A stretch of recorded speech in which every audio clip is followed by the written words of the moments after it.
The courtroom fell silent as Judge Catherine Summers fixed her gaze on the young man standing before her. Her sharp eyes narrowed behind rimless glasses, and her lips pressed into a thin line of disapproval. "Mr. Mitchell," she said, her voice carrying to every corner of the packed room. "You are aware that this is a court of law, not the newsroom of your little magazine." Noah Mitchell shifted his weight from one foot to the other, his worn messenger bag clutched tightly against his side.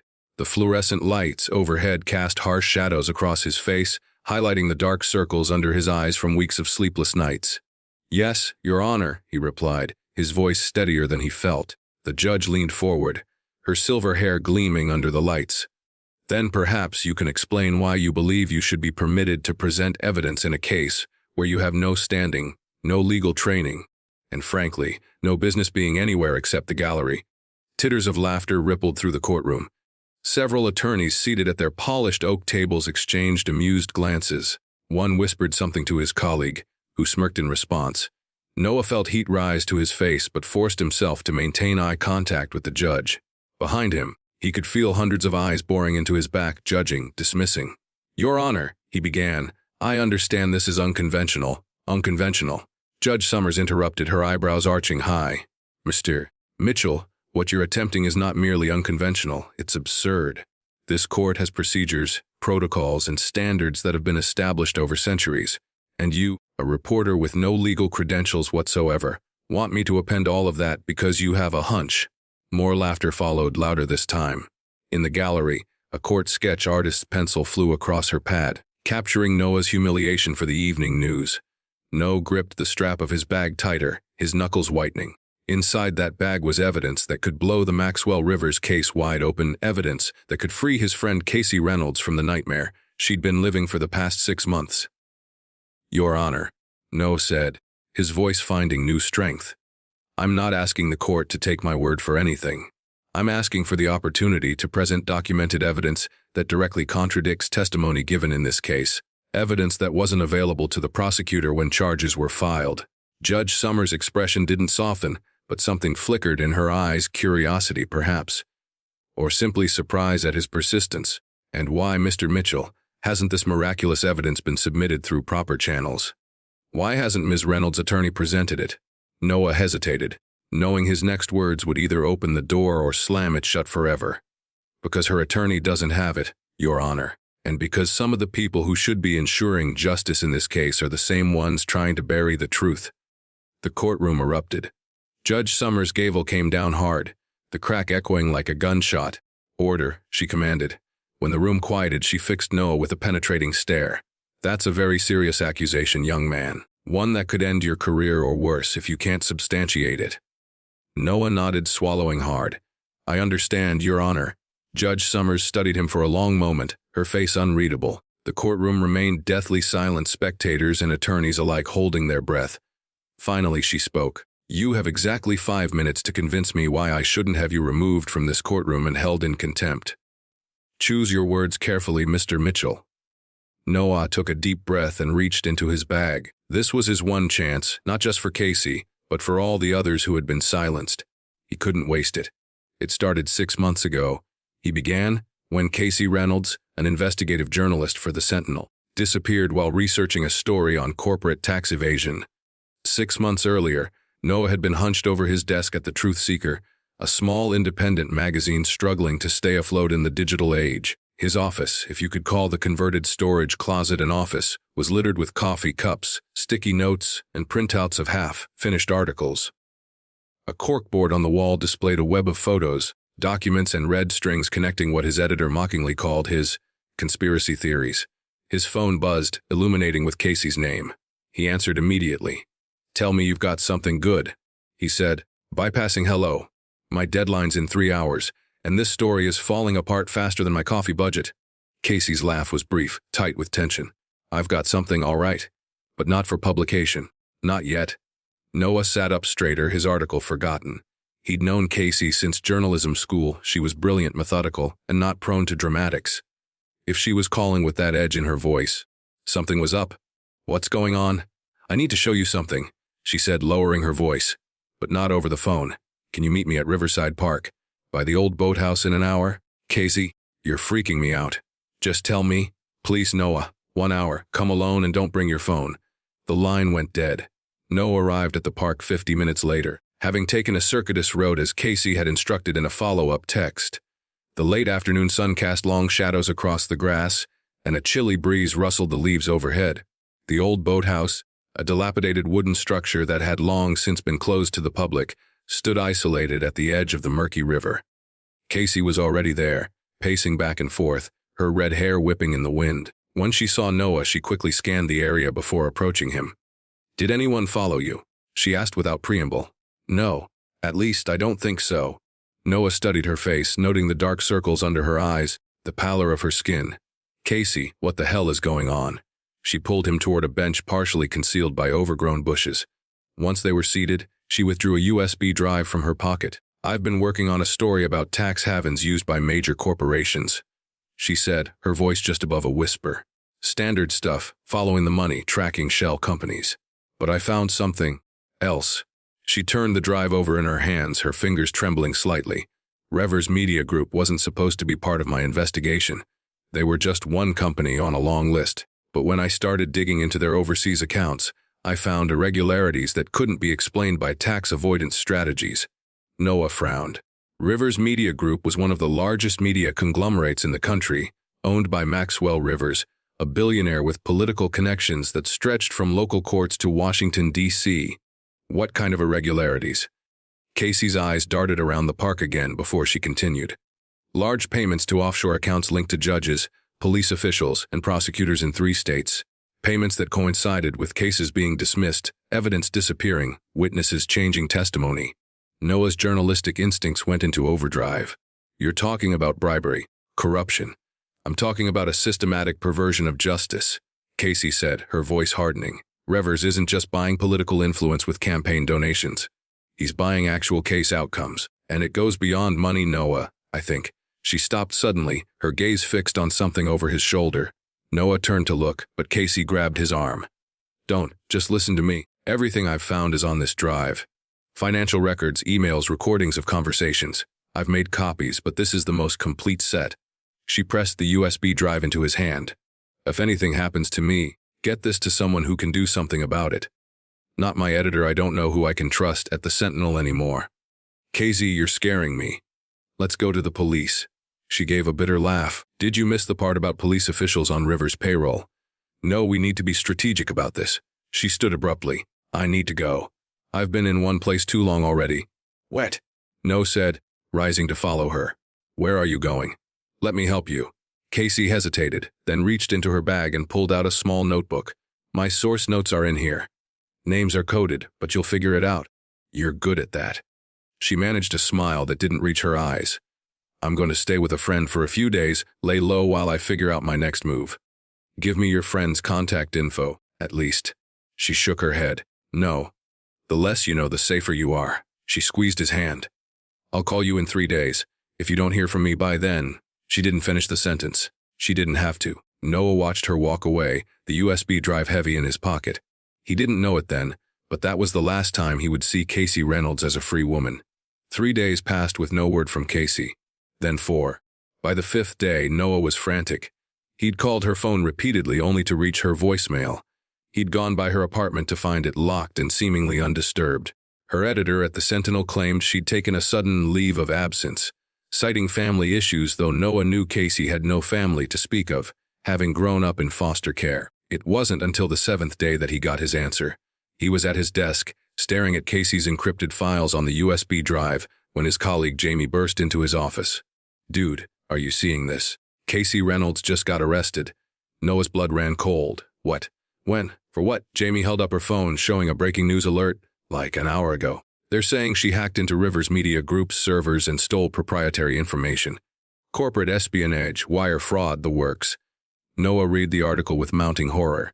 According to the report, Casey had been caught attempting to sell confidential business strategies and unreleased intellectual property to a rival media company. The evidence was described as overwhelming and damning. She was being held without bail, considered a flight risk due to substantial overseas connections. Connections Noah knew were fabricated as part of her investigation into Rivers' own overseas activities. "This is bullshit," Noah muttered, grabbing his jacket. She was investigating them, not stealing from them. Jamie gave him a concerned look. "Where are you going?" "To the courthouse. I need to find out where they're holding her." The next few weeks passed in a blur of frustration and dead ends. Casey had been assigned a public defender who seemed more interested in securing a plea deal than investigating her claims of innocence. When Noah tried to visit her in detention, he was told she had declined all visitors except her attorney, something so out of character that Noah immediately suspected coercion. He threw himself into decrypting Casey's files, a task made difficult by her elaborate security measures. She had clearly been expecting trouble and had protected her sources meticulously. Bit by bit, Noah began to piece together the story Casey had uncovered, a story far more sinister than simple tax evasion or even bribery. Maxwell Rivers, it seemed, had built his media empire not just on ruthless business tactics but on blackmail, intimidation, and corruption. The financial trails Casey had discovered led to a network of officials who had helped bury lawsuits, squash criminal investigations, and even conceal what appeared to be an unsolved murder connected to one of Rivers' early business partners. The deeper Noah dug, the more dangerous his position became. Strange cars began parking outside his apartment. His email account was hacked. Once, returning home late, he found his door unlocked and his belongings subtly rearranged, a warning that they could get to him anytime they wanted. But the most chilling development came 3 weeks after Casey's arrest. Noah was working late at the office when his phone rang an unknown number. "Noah Mitchell." He answered cautiously. For a moment, there was only silence, then a voice he recognized immediately despite its uncharacteristic tremor. "No, it's me." He nearly dropped the phone. "Casey, oh my God, are you okay? Where are you calling from?" "Listen to me," she said urgently. "I don't have much time. They're pushing for a quick trial. The evidence they've fabricated against me, it's good. Really good. They've thought of everything. I've been going through your files," Noah said. "I know what you found on Rivers." "Casey, we can fight this." "No," she cut him off. "Not we. You need to stay away from this, Noah. They're watching you too. The night they arrested me, they took everything, my laptop, my phone, my backup drives." A cold realization washed over him. "But not the USB drive I have." "No. And that's why I'm calling. Get rid of it, Noah. Destroy it and walk away." "What?"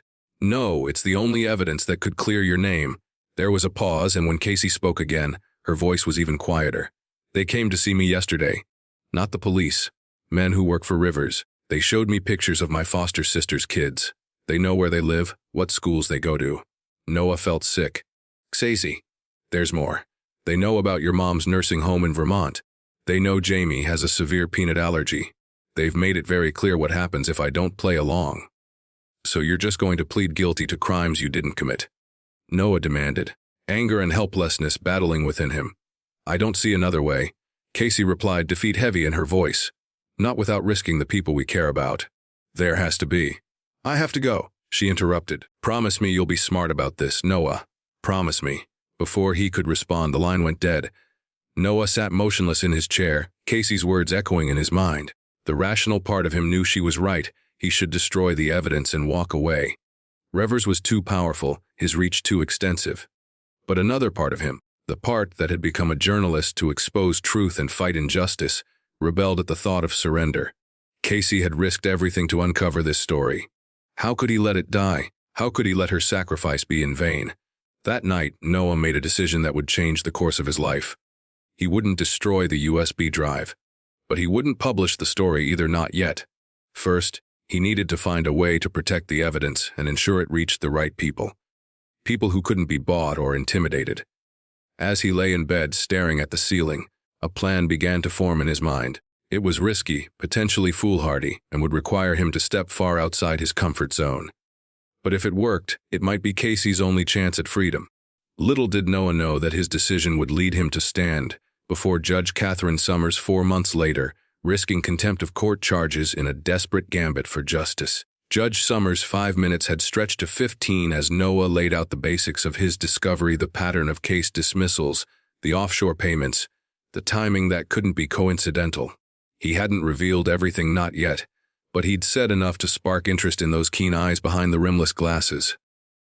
"Mr. Mitchell," the judge said when he'd finished his preliminary explanation, "while your narrative is certainly colorful, I have yet to hear why this court should take the unprecedented step of allowing you, a journalist with no legal standing in this case, to present evidence directly. Noah glanced at the prosecution table, where District Attorney Eleanor Vasquez sat with a carefully neutral expression. The woman had a sterling reputation, but Casey's files had revealed connections between her office and Rivers Media Group that raised disturbing questions about conflicts of interest. Your Honor? Noah replied, choosing his words carefully. I've attempted to submit this evidence through proper channels. I approached the police. He didn't mention that the detective he'd spoken to had taken his statement and then seemingly buried it. I contacted Ms. Reynolds' public defender, who had been unreachable for days afterward. I even attempted to bring this information to the DA's office, where he'd been stonewalled by a series of increasingly senior officials. Noah spread his hands in a gesture of frustration. Each time my evidence was ignored, dismissed, or simply lost in bureaucratic limbo. I'm here as a last resort because I believe in the integrity of this court, even if other institutions have been compromised. A few feet away, DA Vasquez shifted in her seat, her perfectly manicured nails tapping against the polished wood of her table. Judge Summers' gaze remained fixed on Noah, her expression unreadable. That's quite an indictment of our justice system, Mr. Mitchell.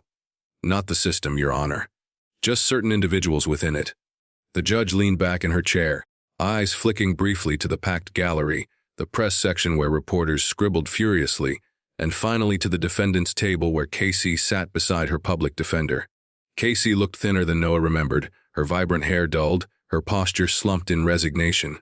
She hadn't looked at Noah once since he'd stood up. Mr. Mitchell, Judge Summers said finally, I am going to take a highly unusual step. This court will recess for 1 hour.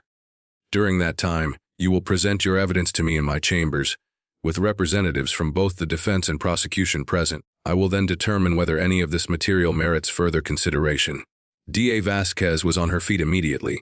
Your Honor, I must object. This is completely irregular and potentially prejudicial to the state's case. Judge Summers fixed her with a cool stare. Your objection is noted, Ms. Vasquez. However, Mitchell's allegations about obstruction have any merit whatsoever. This court would be remiss not to review the material. She glanced at the defense table. Mr. Jensen, do you have any objection to this arrangement? Casey's public defender looked startled at being addressed. He half rose, straightening his rumpled tie. No objection, Your Honor. The defense welcomes any evidence that might exonerate Ms. Reynolds. The judge nodded very well. Court is in recess until 9:30 p.m. Mr. Mitchell, Ms. Vasquez, Mr. Jensen, my chambers immediately. As the gavel came down, the courtroom erupted in murmurs and movement. Noah caught Casey's eye at last. She was staring at him, her expression a complex mixture of fear, hope, and something that might have been anger. He tried to convey reassurance with a small nod, but she quickly looked away as a court officer approached to escort her back to holding. Noah gathered his materials with shaking hands. He had gotten further than he'd dared hope, but the real challenge was just beginning. In the judge's chambers, he would need to present not just fragments but a coherent case that even a skilled prosecutor like Vasquez couldn't dismiss. And somewhere across town, in his penthouse office with its panoramic view of the city, Maxwell Rivers was undoubtedly already being informed of this unexpected development. The clock was ticking, and Noah knew better than most how quickly Rivers could act to protect his interests. As Noah followed the bailiff toward the judge's chambers, he patted his pocket, confirming for the 100th time that the USB drive was still there.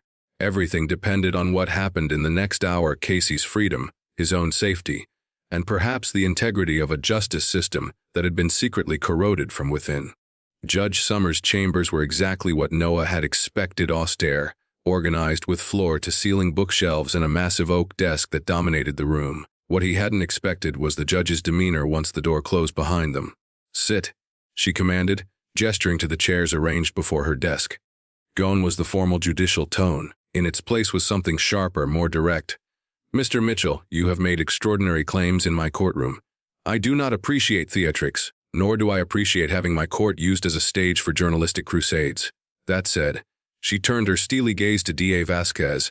I am equally opposed to any corruption of the judicial process, so let's see this evidence of yours. Noah opened his messenger bag and removed a laptop. Your Honor, I've prepared a presentation that organizes the key evidence chronologically. It begins with Casey Reynolds' initial investigation into tax havens and traces how she uncovered connections to Rivers Media Group, and eventually to what appears to be a systematic effort to influence legal outcomes. DA Vasquez made a dismissive noise. Your Honor, there's no foundation for Ms. Vasquez, Judge Summers interrupted. You will have your opportunity to respond. For now, I want to hear Mr. Mitchell out. Noah connected his laptop to the small conference screen on the wall and began his presentation. He explained how Casey had followed financial trails through a labyrinth of shell companies, eventually discovering patterns of payments that coincided with favorable legal outcomes for Rivers and his associates. He showed emails Casey had obtained, some through legal requests, others through methods Noah carefully avoided specifying, that hinted at coordination between Rivers executives and officials in the justice system. As the presentation continued, Noah watched the faces of his audience. Judge Summers remained impassive, her expression revealing nothing of her thoughts. D.A. Vasquez had started with barely concealed disdain, but as the evidence mounted, her expression shifted to something more guarded. Only Casey's defender, Jensen, showed open reaction, his eyes widening at particularly damning revelations. The most disturbing evidence, Noah continued, clicking to a new slide, concerns the Alexander Warren case from 2017. D.A. Vasquez visibly stiffened at the name. Alexander Warren was a former business partner of Maxwell Rivers. Noah explained, primarily for the judge's benefit. In 2017, Warren was found dead in his home, apparently from a self-inflicted gunshot wound. The case was ruled a suicide, despite several inconsistencies noted by the investigating officers. He displayed scans of the police report, with key sections highlighted. The angle of the entry wound, the missing suicide note that a witness claimed to have seen, gunshot residue inconsistent with self-infliction, all these were noted in the initial report. Yet the final determination was suicide, and the case was closed unusually quickly. Noah clicked to the next slide displaying financial records. 3 weeks after Warren's death, payments totaling in $750,000 were made from a shell company controlled by Rivers to offshore accounts linked to the chief medical examiner and the lead detective on the case. Both individuals resigned within a year, citing personal reasons. Both now live in countries without extradition treaties with the United States. Judge Summers leaned forward slightly, her first change in posture since the presentation began. And your evidence connecting this to Ms. Reynolds' current situation. Alexander Warren's widow, Emma Warren, contacted Casey 6 months ago. No replied, bringing up an email exchange. She never believed her husband committed suicide and had spent years gathering evidence to prove it. Casey was the first journalist who took her seriously. Noah displayed a calendar with key dates highlighted. 2 days after Casey met with Emma Warren, surveillance began on Casey's apartment. 3 weeks later, Rivers Media Group claimed their servers had been hacked, the alleged crime for which Casey was arrested. The timeline suggests Casey was targeted not for what she had already discovered, but for what she was about to uncover. D.A. Vasquez stood abruptly. This is outrageous. Your Honor, Mr. Mitchell is spinning conspiracy theories based on circumstantial connections and hearsay. Nothing he's presented constitutes admissible evidence in Ms. Reynolds' case. Judge Summers raised a hand to silence her. Ms. Vasquez, I understand your position. However, I'm concerned by some of what I'm seeing here. She turned to Noah. Mr. Mitchell, do you have direct evidence linking Rivers Media Group or any of its representatives to the fabrication of evidence against Ms. Reynolds? Noah hesitated. This was the weakest part of his case, the connection he felt certain existed but couldn't yet prove definitively. Not directly, Your Honor. What I have is a pattern of behavior and a strong circumstantial case suggesting Casey was framed to prevent her from exposing Rivers' involvement in Alexander Warren's death and other potential crimes. The judge's eyes narrowed slightly. I see. And where is Emma Warren now? Has she corroborated any of this? Noah's stomach tightened. That's complicated, Your Honor. After Casey's arrest, Mrs. Warren suddenly left the country. According to her neighbors, she departed in the middle of the night, leaving most of her belongings behind. Her current whereabouts are unknown. Convenient. D.A. Vasquez muttered. Judge Summers shot her a warning look before addressing Noah again. Mr. Mitchell, while your presentation raises concerning questions, I don't see evidence directly relevant to Ms. Reynolds' current charges that would justify extraordinary intervention by this court. Noah felt desperation rising in his chest. He had one card left to play, the riskiest one. There's one more thing. Your Honor, he said, reaching into his bag and withdrawing a sealed envelope. This was delivered to me anonymously 3 days ago. Inside is a flash drive containing what appears to be internal communications from Rivers Media Group's security department, dated from the period when Casey was allegedly hacking their servers. He handed the envelope to the judge, who broke the seal and examined the flash drive within. Before you review the contents, Noah continued, I should warn you They directly contradict the prosecution's timeline of events. They show that Rivers' security team was aware no actual breach had occurred and were instructed to fabricate evidence of hacking and plant that evidence on Casey's devices. DA Vasquez's face flushed with anger. "This is absolutely inappropriate, Your Honor. We have no way to verify the authenticity of this conveniently anonymous evidence. For all we know, Mr. Mitchell created these files himself."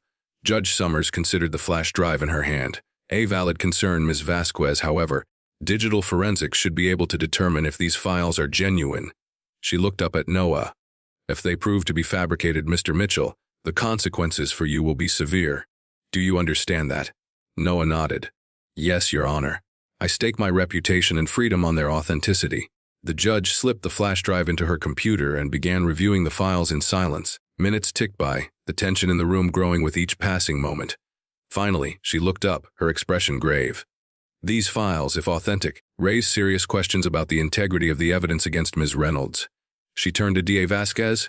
"Ms. Vasquez, were you aware of any concerns about the provenance of the digital evidence in this case?" The prosecutor's composure faltered slightly. "Your Honor, the Cybercrime Division handled the technical aspects of the investigation. I was assured all evidence was properly obtained and verified." "I see."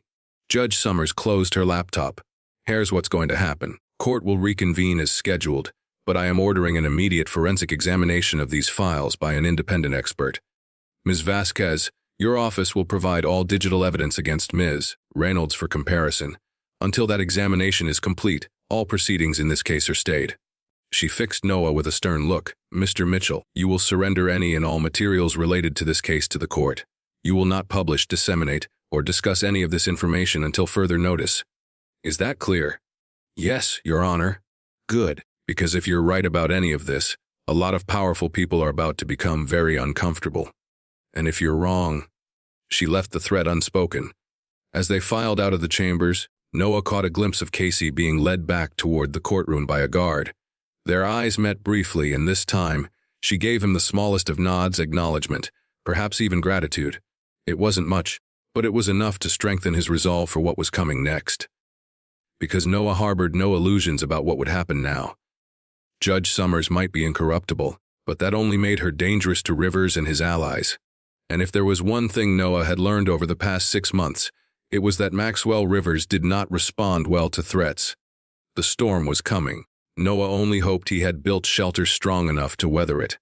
The courtroom was packed when they returned, spectators and press jostling for position as word spread of the unexpected development. Noah took a seat in the first row of the gallery, behind the defense table. Casey sat rigidly beside her attorney, her eyes fixed forward. Judge Summers entered and called the court to order, her face impassive as she announced her decision to stay proceedings pending investigation of new evidence. She provided no details, but her pointed instruction that Ms. Reynolds would remain in custody, albeit with enhanced protection, sent a clear message. As the gallery erupted in whispers and the press corps rushed for the exits, Noah sat still, watching Casey being led away. He knew his actions had set irrevocable events in motion. The question now was whether truth would emerge before those with the most to lose could bury it, and them forever. Noah spent that night in a budget motel on the outskirts of town, paid for in cash under a false name. He had surrendered copies of his evidence to the court as ordered, but decades of journalistic caution had taught him never to relinquish all copies of anything important. The original files remained secured in multiple locations, accessible only to him and, in the event of his death or disappearance, to a select few trusted colleagues. He lay on the lumpy mattress, staring at water stains on the ceiling, his mind racing through possibilities and contingencies. Judge Summers had seemed genuinely disturbed by what he'd shown her, but would that be enough? How deep did Rivers' influence run? How many people might be compromised, willing to obstruct justice to protect themselves? His phone buzzed with a text from an unknown number. Riverside Park, Boathouse, 7 a.m., come alone. Noah's pulse quickened. The location, the same place where Casey had given him the USB drive 6 months earlier, couldn't be coincidental. But who was contacting him? A trap seemed likely, yet he couldn't ignore the possibility that it might be someone with information that could help Casey. After a restless night, Noah arrived at the park as dawn was breaking, fog hovering over the river. He approached the boathouse cautiously, scanning for signs of surveillance or ambush. The structure stood silent and seemingly deserted in the gray morning light. You actually came. Braver than I expected. Noah whirled around to find a man standing behind him, tall, broad-shouldered, with the watchful eyes and alert posture of someone accustomed to assessing threats. He wore a plain black suit that failed to conceal the outline of a shoulder holster. "Who are you?" Noah demanded, fighting the urge to step back. "Someone with a mutual interest in Maxwell Rivers." The man glanced around the park before continuing. "You made quite an impression in court yesterday. Judge Summers isn't known for entertaining amateur legal arguments." Noah's eyes narrowed. "You work for Rivers." The man's mouth twitched in what might have been a smile. "I used to provide security services for Rivers Media Group, yes. Currently, my employment status is in transition." "You're the one who sent me the flash drive?" Noah realized. "The internal communications." "Very good, Mr. Mitchell. Though I should clarify I didn't send them directly. It's best if there remains some distance between us." "Why? Why help me? Why now?" The man's expression hardened. "Because I've done things I'm not proud of, Mr. Mitchell. Things that seemed justifiable at the time, in service to a man I believed was merely ruthless but not evil. I was wrong." He produced a manila envelope from inside his jacket. "This contains access credentials to a secure server where additional files are stored, surveillance reports, internal memos, recordings of conversations between Rivers and various officials. Enough to corroborate much of what Ms. Reynolds discovered." Noah hesitated before taking the envelope. "Why not take this directly to the authorities?" The man gave a bitter laugh. "Which authorities?" "The police commissioner who receives a generous stipend from Rivers Foundation. The FBI field office director whose daughter got a coveted internship at a Rivers subsidiary. The state attorney general who's hoping Rivers will back his gubernatorial campaign." He shook his head. "You've already seen how deep this goes. The system is compromised." "Not entirely," Noah argued. "Judge Summers seems legitimate." "Yes, she does. That's why Rivers is already moving against her." Noah felt a chill that had nothing to do with the morning air. "What do you mean?" "There's a dossier being compiled, old cases being scrutinized for controversial rulings, financial records being examined for irregularities real or manufactured. If they can't control her, they'll discredit her. We need to warn her." The man shook his head. "And say what?" "That you met a mysterious former Rivers employee in the park who told you this. She'd dismiss it as paranoia or worse, recuse herself from the case due to potential bias." Noah reluctantly acknowledged the point. "So what do? We accelerate the timeline. The access I've given you expires in 24 hours. Download everything. Then follow the instructions for contacting a federal prosecutor named Deanna Chen in the Eastern District. She's new with no ties to Rivers and has a reputation for incorruptibility. Get the evidence to her, all of it, before Rivers can close ranks." "Why don't you contact her yourself?" The man's expression clouded. "Because by this time tomorrow, I'll either be on a plane to a non-extradition country or dead. My betrayal won't go unnoticed for long." He checked his watch. "I need to go. Remember 24 hours, then Diana Chen. Trust no one else." "Wet," Noah called as the man turned to leave. "You never told me your name." The man paused, then half-turned. "Michael Reeves. Though I doubt that name will mean anything to you by this time tomorrow." Before Noah could ask anything else, Reeves melted into the morning fog, leaving Noah alone with the envelope and a growing sense that the clock was ticking faster than he'd realized. By noon, Noah had downloaded and begun sorting through the files Michael Reeves had provided. Working from a public library computer, connecting through a VPN, he methodically organized the evidence into categories: financial corruption, judicial interference, witness intimidation, and most chillingly, what appeared to be coordinated efforts to silence those who threatened Rivers' empire. Casey's name appeared repeatedly in reports dated from the weeks before her arrest, confirming Noah's suspicion that she had been targeted specifically for her investigation. One document in particular caught his attention, a security assessment dated 3 days before Casey's arrest. It detailed the containment strategy for dealing with her investigation and explicitly stated that no unauthorized access to RMG systems has been detected, but recommended creating digital evidence of intrusion that could be traced to targets' devices. The document was marked as reviewed and approved by Maxwell Rivers himself. Noah's hands shook as he saved the file. This was the smoking gun proof that Casey had been framed, that the evidence against her had been manufactured.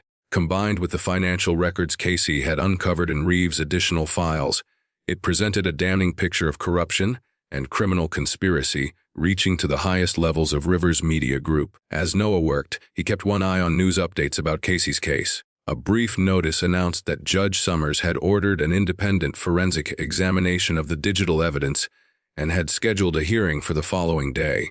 Nothing about the judge being targeted or pressured, not yet, anyway. By late afternoon, Noah had compiled what he believed to be the most crucial evidence into a secure file. Following Reeves' instructions, he sent an encrypted message requesting an urgent meeting with Deanna Chen, the federal prosecutor. The reply came within the hour at 8 p.m. at a coffee shop near the federal courthouse. As Noah packed up to leave the library, his phone buzzed with a news alert. Judge in high profile hacking case faces ethics inquiry. His stomach dropped as he opened the article. Just as Reeves had predicted, accusations were already being leveled against Judge Summers' allegations of bias, improper conduct, and questionable rulings in past cases. The article quoted anonymous sources close to the investigation, expressing concern about her handling of the Reynolds case. Rivers was moving faster than Noah had anticipated. He needed to accelerate his own plan. The coffee shop was nearly empty when Noah arrived, 15 minutes early for his meeting with Deanna Chen. He chose a table in the corner, positioned so he could see both the entrance and the emergency exit, and ordered a coffee he had no intention of drinking. His messenger bag, containing a laptop with the evidence, rested against his leg. At precisely 8 p.m., a woman entered mid-30s, with sharp eyes behind stylish glasses and the poised confidence of someone who knew exactly what she was doing. She scanned the shop, spotted Noah, and approached with purposeful strides. Mr. Mitchell?" she asked as she reached his table. Noah nodded, gesturing to the empty chair across from him. "Ms. Chen, thank you for meeting me." Deanna Chen sat down, placing her briefcase on the floor beside her. "Your message was intriguing, if somewhat cryptic. Something about evidence of judicial interference and corporate corruption. Normally, I direct such claims to the appropriate investigative channels, but Michael Reeves' name got my attention." Noah leaned forward. "You know him by reputation.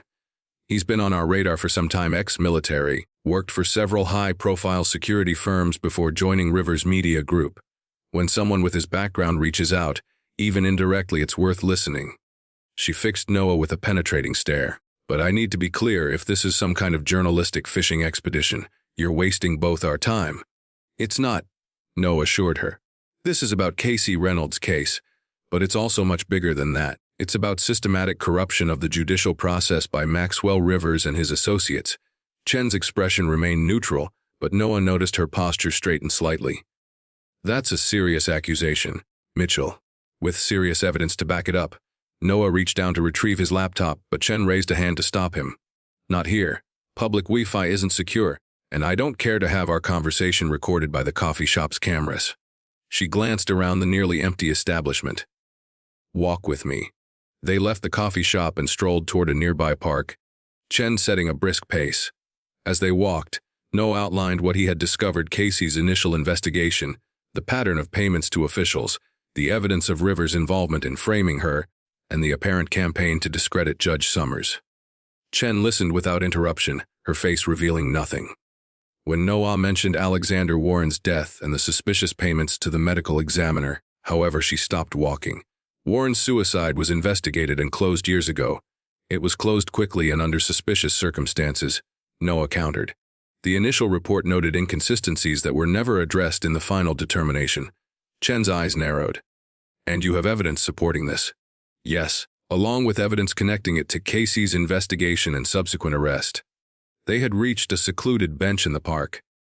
Chen gestured for Noah to sit and took a seat beside him. "Show me." Noah opened his laptop and began walking her through the files, starting with the security assessment that explicitly discussed framing Casey. Chen reviewed the documents with methodical care, occasionally asking pointed questions about provenance or context. Her professional demeanor never wavered, but Noah noticed her fingers tightening on the edge of the bench as the evidence mounted. "If this is authentic," she said finally, "it represents one of the most extensive criminal conspiracies I've seen in 15 years of prosecution." "It's authentic," Noah insisted, "and every hour that passes puts Casey at greater risk. Not to mention Judge Summers, who's already being targeted for daring to question the case against Casey." Chen closed the laptop and handed it back to Noah. "I need to make some calls. This level of corruption, if proven, requires a coordinated response from multiple federal agencies. How long will that take?" "Casey's hearing is tomorrow. I'm aware of the time constraints, Mr. Mitchell." Chen's tone was cool but not dismissive. I can initiate certain protective measures immediately while building the larger case. Judge Summers can be notified of potential tampering attempts through official channels. As for Ms. Reynolds, ensuring her physical safety will be the priority. And Rivers, his people. Chen's expression hardened. If your evidence holds up, Mr. Rivers will discover that his influence has definite limits. Federal prosecution isn't easily manipulated, especially when we're prepared for attempts at interference. She stood, straightening her jacket. I need your complete files, everything you have, including sources where possible. I'll arrange secure transfer protocols. Noah hesitated. How do I know I can trust you with this? No offense, but Rivers has people everywhere. A ghost of a smile crossed Chen's face. Healthy skepticism is appropriate, given what you've uncovered. But consider this: if I were in Rivers' pocket, why would I be meeting you in a park instead of having you detained on some pretext? Why would I be discussing federal intervention instead of attempting to discredit your evidence immediately? It was a fair point, but Noah had learned the hard way that trust couldn't be given easily. Still, I'd prefer to maintain a copy of everything. Insurance. Understandable. But be aware that possession of some of these documents may constitute a crime in itself, depending on how they were obtained. I'm a journalist protecting sources and evidence of criminal activity. I'll take my chances with the First Amendment. Chen nodded, though whether in agreement or merely acknowledgement was unclear. I'll contact you within 2 hours with secure transfer instructions.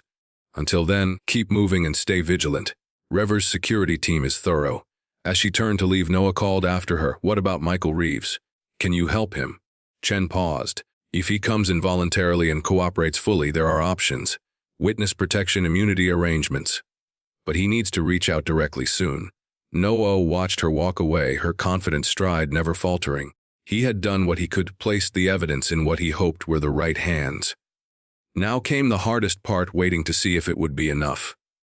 That night was the longest of Noah's life. After transferring the files to Chen via the secure method she had arranged, he checked into another motel under a different name, paying cash again. Sleep eluded him as he lay on yet another lumpy mattress, his mind cycling through the possible outcomes of the next day's hearing. Would Chen be able to act quickly enough? Would Judge Summers stand firm against the pressure being applied to her? Would Casey finally be freed, or would Rivers find a way to maintain his grip on the justice system? When dawn finally broke, Noah showered, changed into his last clean shirt, and headed for the courthouse. Whatever happened today, he would be there to witness it. He owed Casey that much. The scene outside the courthouse was chaotic. Reporters jostled for position, camera crews set up live shots, and a small crowd of protesters had gathered, carrying signs demanding justice for Casey Reynolds. News of the possibly fabricated evidence and the sudden ethics investigation into Judge Summers had leaked overnight, transforming a relatively obscure corporate espionage case into a media sensation. Noah slipped through the crowd, keeping his head down. He had nearly reached the courthouse steps when a hand grabbed his arm. He spun around, adrenaline spiking, to find Jamie, his colleague from the Truth Seeker, standing before him. "Jesus, Noah, where have you been?" she demanded. "I've been trying to reach you for days." "It's complicated," he replied, glancing around nervously. "What are you doing here?" "Same as everyone else covering the Reynolds hearing. Except I've got an edge, since my colleague is apparently some kind of crusading legal eagle now." Her expression softened. "Seriously, Noah, are you okay? You look like hell." He managed a tired smile. "Just haven't been sleeping much. Listen, I can't really talk right now. I need to get inside before the hearing starts." Jamie studied his face, then nodded. "Fine, but we're catching up later. And you owe me an exclusive on whatever the hell is going on with you in this case." Noah promised to call her later and continued into the courthouse, where additional security had been posted. The courtroom was already packed, but he managed to secure a spot in the back row of the gallery. From there, he could see Casey at the defense table, looking slightly less defeated than before. Her public defender, Jensen, sat beside her, reviewing documents with an intensity Noah hadn't seen from him previously. At the prosecution table, DA Vasquez conferred with her team, her expression tense. Noah searched for any sign of Diana Chen or federal agents, but saw none. Had his midnight file transfer been for nothing? A hush fell over the courtroom as Judge Summers entered. Despite the ethics allegations that had surfaced overnight, she carried herself with undiminished authority, her silver hair impeccable, her gaze steady as she surveyed the packed room. "Before we begin," she announced once the formalities were completed, I wish to address certain matters that have arisen since our last session.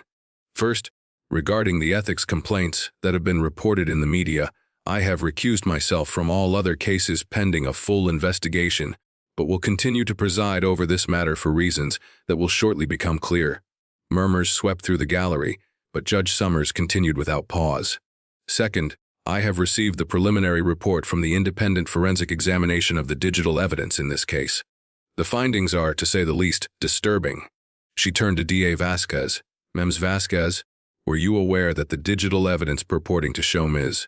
Reynolds hacking into Rivers Media Group's servers bears clear signs of having been manufactured after her devices were in police custody? The courtroom erupted in shocked exclamations. Vasquez rose slowly to her feet, her face pale. Your Honor, I was not aware of any irregularities in the evidence. As I stated previously, the Cybercrime Division handled the technical aspects of the investigation, and yet you proceeded with prosecution based on this evidence.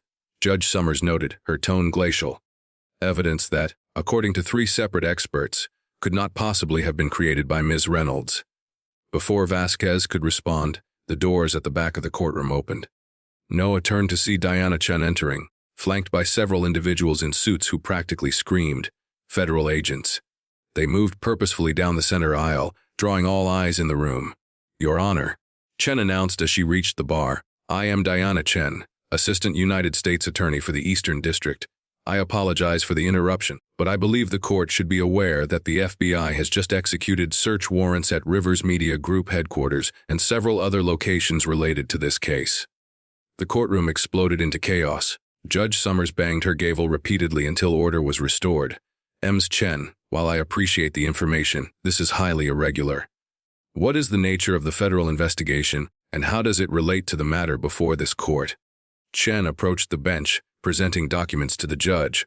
Your Honor, based on evidence recently brought to our attention, the U.S. Attorney's Office has opened an investigation into allegations of conspiracy, obstruction of justice, witness tampering, and various financial crimes involving Maxwell Rivers and Associates. This investigation directly impacts the case against Ms. Reynolds, as we have strong reason to believe she was framed in retaliation for her journalistic investigation into Mr. Rivers' activities. Judge Summers reviewed the documents, her expression growing increasingly grave. When she looked up, her decision was written on her face.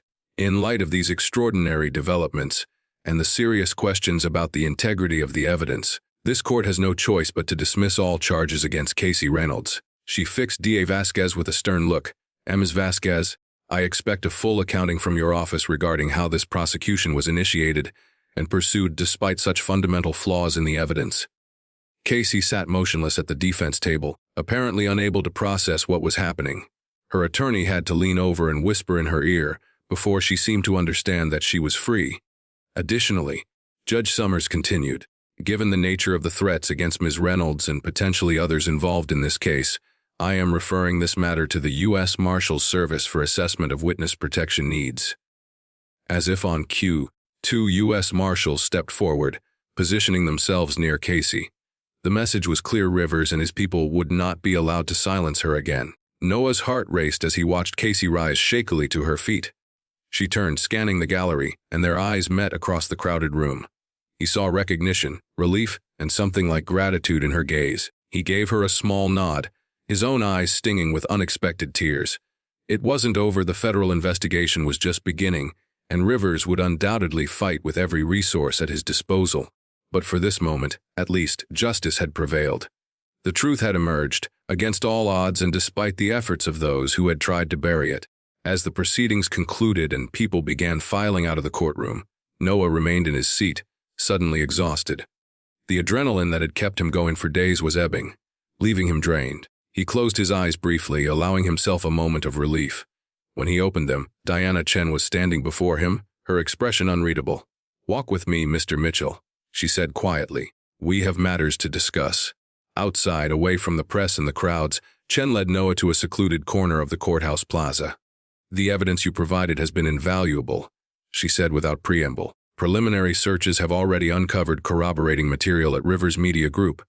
Several executives are cooperating, hoping to save themselves." "What about Rivers himself?" Noah asked. Chen's expression hardened. "Currently unavailable. His private jet filed a flight plan for the Maldives early this morning, but was prevented from departing. Mr. Rivers is now being questioned under federal supervision, a weight Noah hadn't realized he was carrying lifted from his shoulders. And Casey, is she really safe now? As safe as we can make her. The marshals will protect her until we determine the full extent of the threat. Chen studied him closely. Which brings me to you, Mr. Mitchell. You've made some powerful enemies. Have you considered the personal risk? Noah thought about the months of fear, the constant looking over his shoulder, the isolation of carrying such dangerous knowledge. I'm a journalist, Ms. Chen. Risk comes with the territory. He managed a tired smile. Though I wouldn't object to the occasional update on the investigation for my personal peace of mind. Chen's lips quirked in what might have been amusement. I can arrange periodic assurances of your continued safety. Professional courtesy. She handed him a business card with a handwritten number on the back. For emergencies only. Otherwise, I expect to see your byline on some very interesting articles in the coming months. Noah pocketed the card. One more thing, Michael Reeves. Have you heard from him? Chen's expression revealed nothing. That information is restricted to active participants in the investigation, which I'm not. Precisely. She extended her hand. Thank you for your assistance, Mr. Mitchell. The justice system is imperfect, but it works best when citizens are willing to stand up for truth, even at personal cost. As they shook hands, Noah realized something that had been nagging at him. You weren't surprised by anything I showed you last night, were you? You already knew about Rivers. Chen's gaze was steady. Let's just say your evidence filled in some important gaps in an existing investigation. The timing proved fortunate for Ms. Reynolds. She turned to leave, then paused. Your friend is waiting for you. I believe she has quite a story to tell. Noah followed her gaze to see Casey standing by a courthouse pillar, now flanked by plainclothes marshals rather than corrections officers. She looked small and fragile in civilian clothes that hung loosely on her frame, but her eyes were clear and alert as they locked on Noah's. He approached slowly, unsure of what to say after everything that had happened. 6 months of fear, desperation, and dogged pursuit had led to this moment, yet words seemed inadequate. Casey solved the problem by wrapping her arms around him in a fierce hug. You stubborn, reckless idiot, she whispered against his shoulder. I told you to stay away. Noah returned the embrace, relief washing over him. Yeah, well, I've never been good at following instructions. She pulled back, her eyes bright with unshed tears. They told me what you did going to court, finding evidence, bringing in the feds. Do you have any idea how dangerous that was? Rivers could have. I know. No, cut her off gently. But I couldn't let them win. I couldn't let them use the system against you like that. Casey shook her head, a mixture of exasperation and gratitude in her expression. One of the marshals said Rivers had a file on you. Surveillance reports, contingency plans. They were watching you the whole time. I figured as much. No glanced at the marshals hovering nearby. What happens now? Witness protection. Temporary protective custody while I cooperate with the federal investigation. Casey's expression turned determined. And then I finish what I started. The Warren story, the corruption, all of it. I'm not going to let them silence me. Noah smiled, recognizing the stubborn set of her jaw. Casey was still Casey, despite everything she'd endured. Need a co-author? I hear the truth seeker might be interested in the story of the century. I might consider it, she replied, her lips curving in the ghost of a smile. Someone needs to keep you out of trouble. One of the marshals stepped forward, indicating it was time to go. Casey squeezed Noah's hand once more before turning to follow them.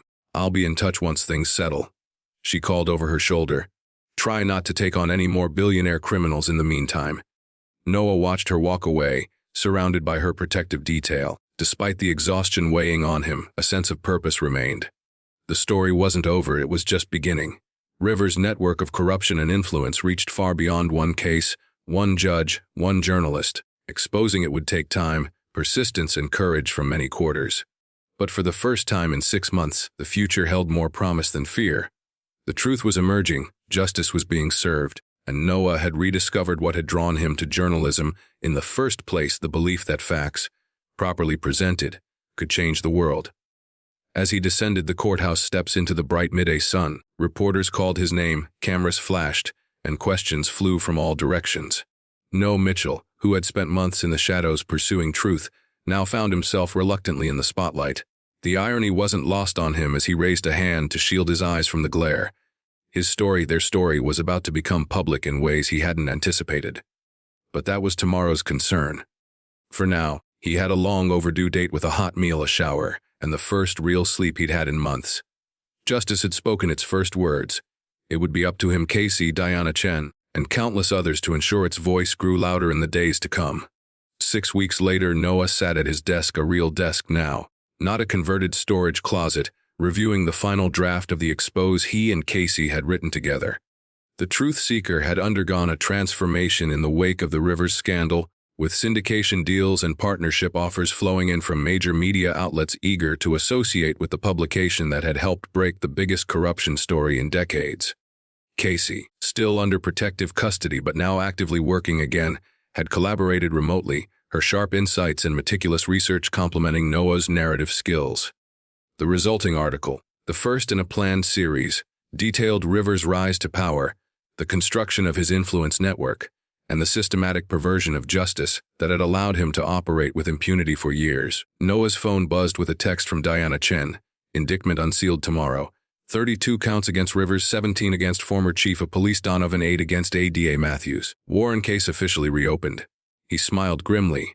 The dominoes were falling, each one revealing connections to others.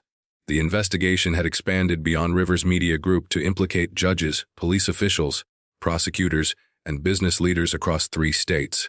Emma Warren had been located abroad and was cooperating with authorities, her testimony adding another dimension to the case against Rivers. Michael Reeves had surfaced too, turning state's evidence in exchange for immunity.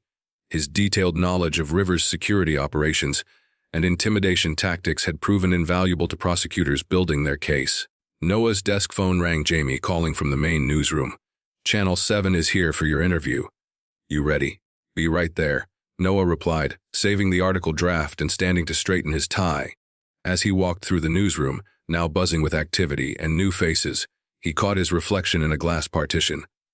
He looked different, more serious, perhaps, or simply more aware of the weight of the work he was doing. The past months had changed him, showing him both the worst and the best of the system he had spent his career observing from the outside. The justice system was flawed, vulnerable to manipulation by the powerful and connected. But it could also right itself when enough people of conscience stood firm against corruption. Judge Catherine Summers had proven that, rebuffing intense pressure and threats to ensure Casey received a fair hearing. Diana Chen and her team were proving it now, methodically building cases against those who had abused their positions of trust. And in their own way, Noah and Casey had proven it too, demonstrating that the truth, persistently pursued and properly presented, remained the strongest weapon against those who would subvert justice for their own ends. As Noah prepared to face the cameras, to once again tell the story of how a journalist with no legal standing had forced a courtroom to confront uncomfortable truths, he felt none of the nervousness he might have expected. Instead, there was a quiet certainty, a conviction that despite all the forces aligned against it, justice had found its voice.